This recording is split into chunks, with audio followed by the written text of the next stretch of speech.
quando o tema é mulheres buscando água na fonte, não é isso? Mulheres buscando água na fonte. E eu estava pensando neste tema e comecei a observar uma reflexão rápida ontem mesmo, na hora do culto, sexta-feira. E é o livro de Gênesis 24 e 16. Se você quiser abrir a Bíblia, você pode fazê-lo, senhores obreiros também.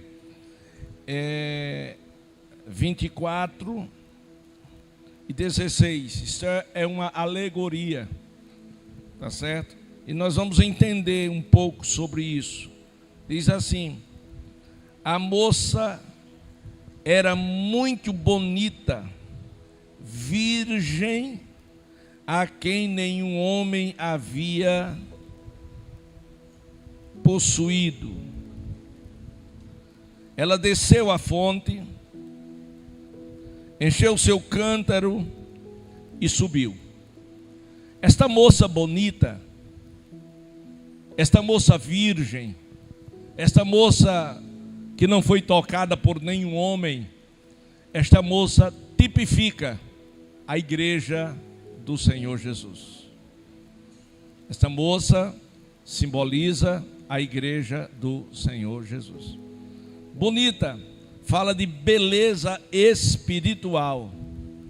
Beleza espiritual é o que há na igreja. Quando nós falamos em igreja, nesta igreja, nós falamos da igreja do arrebatamento, da igreja que é tirada da igreja. Os irmãos sabem que nós estamos vivendo nos últimos dias e o Senhor vem buscar a sua noiva, essa virgem, e a noiva sairá, não do mundo, ela sairá da igreja. A noiva sairá da igreja. De onde vai sair a noiva? Isso. Por que da igreja? Porque a igreja não está no mundo. É como Israel, quando estava no Egito como escravos, eles não estavam no meio, não estava no Egito, estava entre aspas. Por quê? Porque eles estavam separados num lugar chamado Gozém. Gozém, estava eles ali. E o que acontece é que foi dali que eles foram tirados. A igreja está no mundo, mas ela não é do mundo. E ela não será tirada do mundo, será tirada da igreja. Porque nem todos que diz Senhor, Senhor, herdará o reino dos céus. Mas não é por esse caminho que eu quero tomar, porque isso é um caminho mais doutrinário. E eu quero só ensinar. A moça era muito bonita, quer dizer, adornada.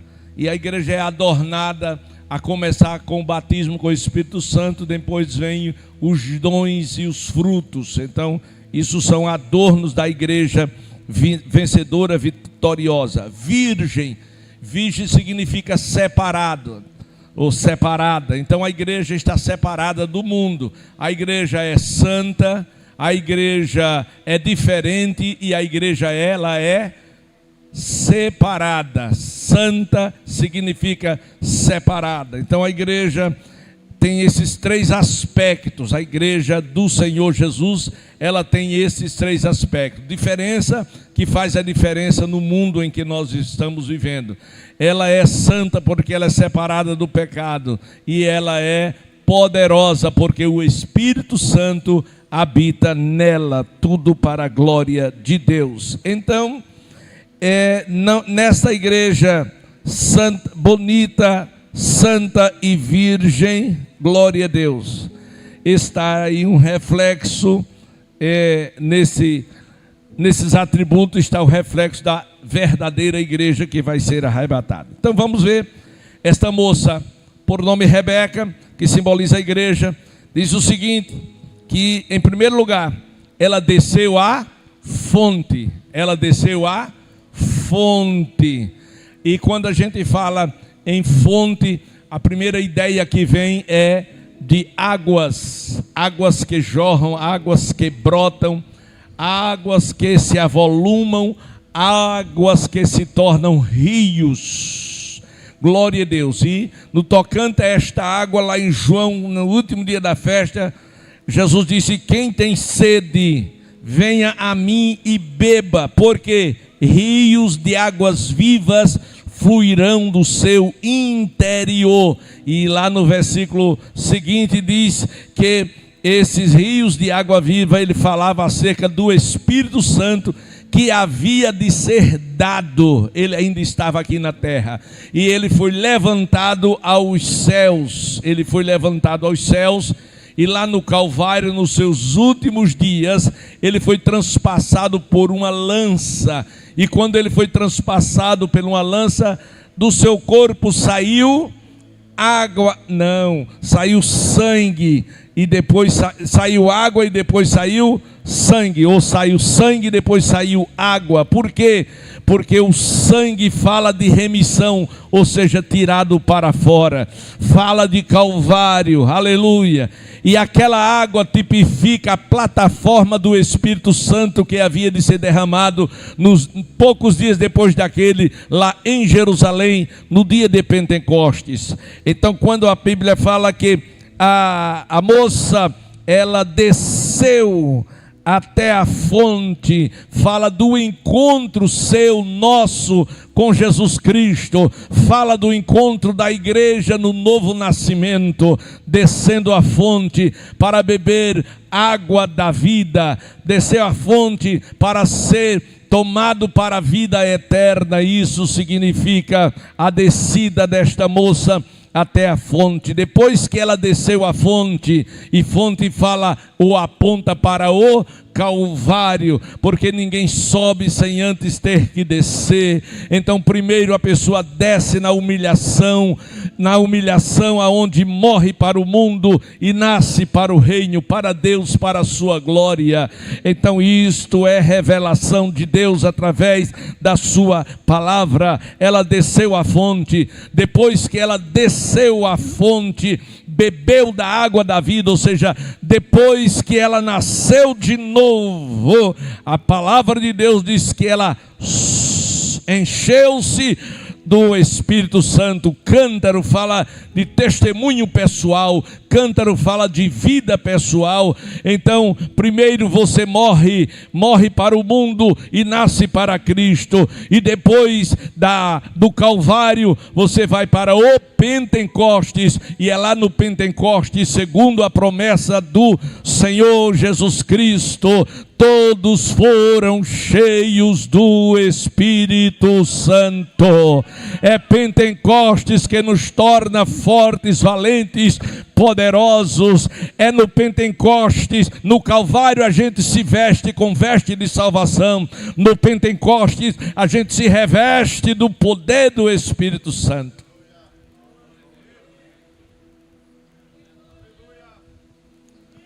Desceu Calvário, aleluia, desceu Calvário, aleluia, encheu-se Pentecostes, e depois que ela desceu, depois que ela se encheu, ela fez o quê? Subiu. E subiu simboliza ou tipifica o arrebatamento da igreja.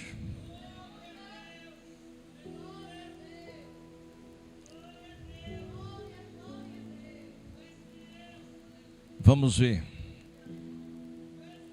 Vamos agora remoer. Primeiro você pega o alimento, tritura no nosso triturador pessoal.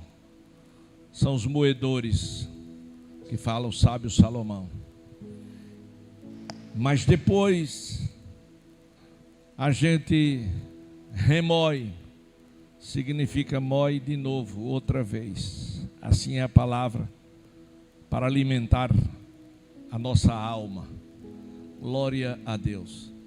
Nós podemos tomar isso coletivamente, igreja.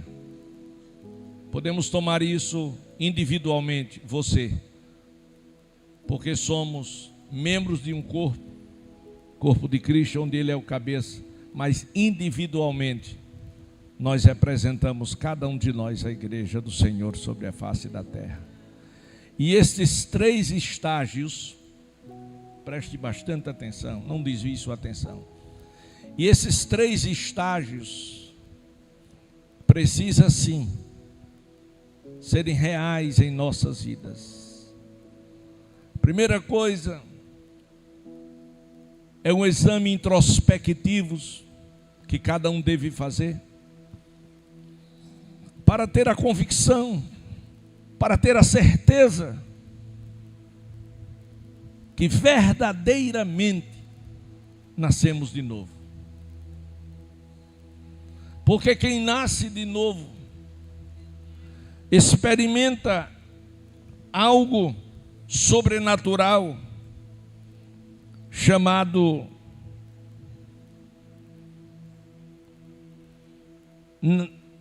milagre da salvação ou transformação.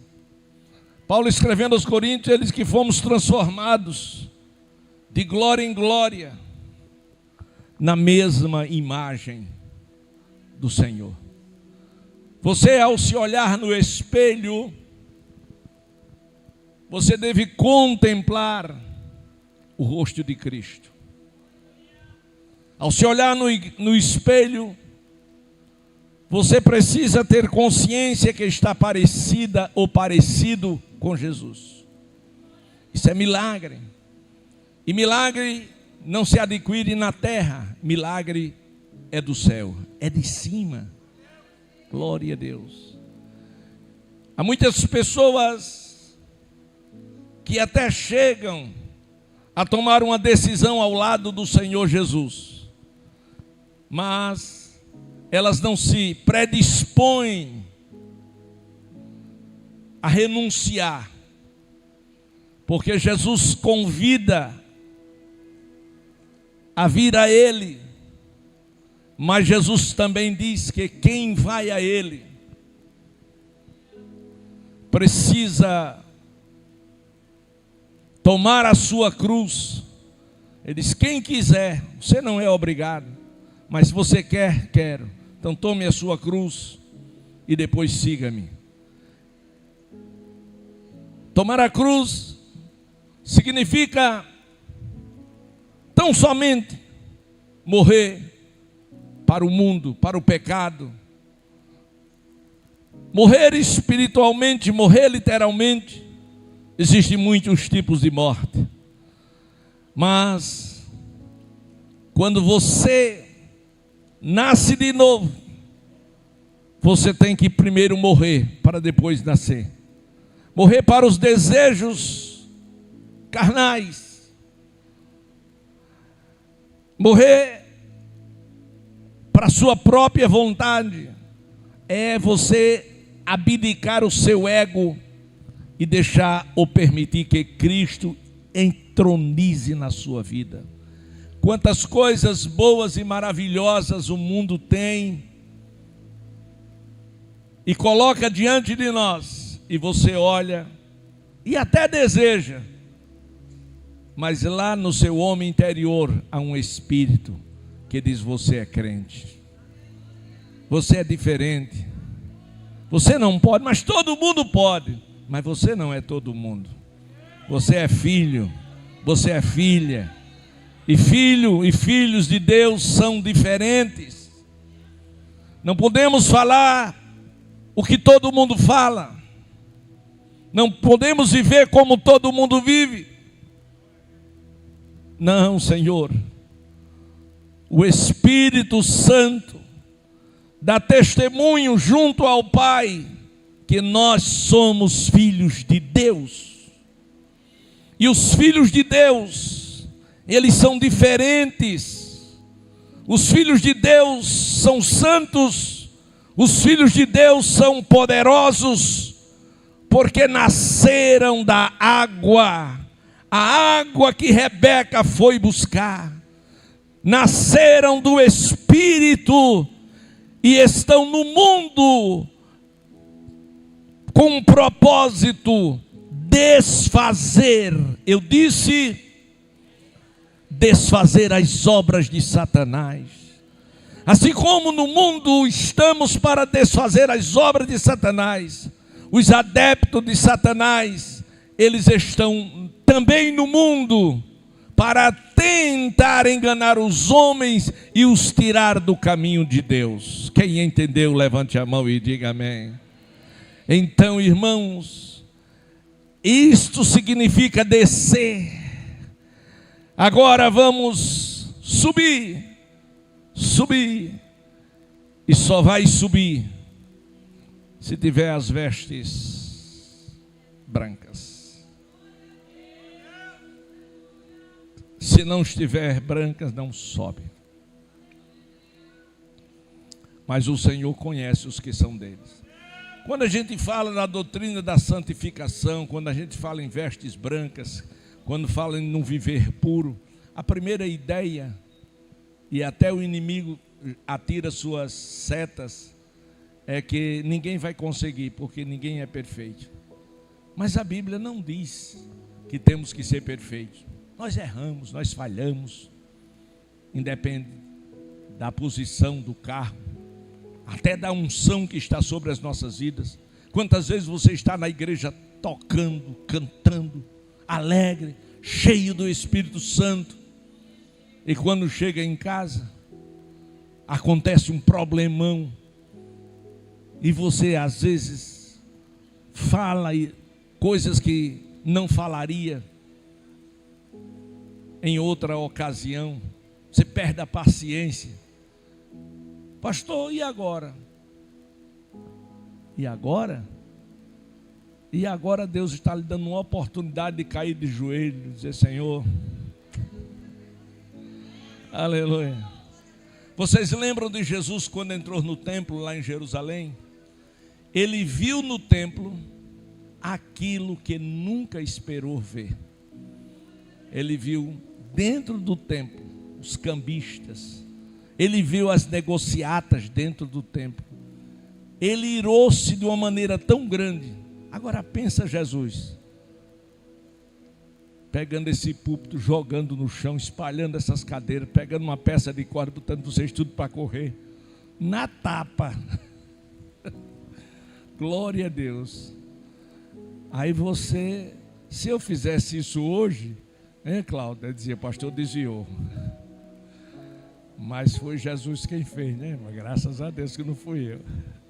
Mas chega esse momento tão na nossa vida que a gente termina se excedendo. E o consolo qual é, pastor?